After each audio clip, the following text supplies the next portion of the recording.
બેન તમારે મારા પપ્પા મારા મમ્મી ગાડી રહેશે અહીંયા અંદર રહે છે અને આ કઈ બિલ્ડિંગ છે 1200 બેડ છે 1200 ડોક્ટરની રીતે સાહેબ તો તમારે ફાધર છે ડોક્ટર છે શું છે તમારા ડોક્ટર એમ તો ખાલી પડી રહ્યા કેટલી ચાલવા છે છાને એમના ફેમિલી હતા આ માણસો જે અહીંયાના રહીશો છે અને ચાની કેટલી ચલાવતા હતા અને ત્યાં ગાડી ક્રેશ થયું છે ત્યાં એમના શંકાસ્પદ માણસો 9 થી 10 માણસોનો તેની અંદર આગમાં સળગી જવાથી મોત થયું છે। આ બિલ્ડિંગ શેની છે આ બિલ્ડિંગ ગવર્नमेंट डॉक्टर्स हाउस છે। कितने लोगों की मौत हो चुकी है प्लेन में जितने हैं कोई जिंदा नहीं बचा है और अभी भी डेड बॉडियाँ निकल रही है, अभी भी धुआं निकल रहा है, पानी बहुत गर्म है, वहाँ पाँव डालना भी मुश्किल है और एक एक करके डेड बॉडियाँ निकल रहे हैं।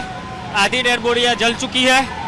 और कोई जिंदा नहीं बचा। बिल्डिंग में कितने डैमेज हुए अभी तक कोई आंकड़ा नहीं मालूम पड़ेगा स्पष्ट रूप से, लेकिन अभी की फिलहाल परिस्थिति ये दिख रही है कि जान हानि पूरे प्लेन में से कोई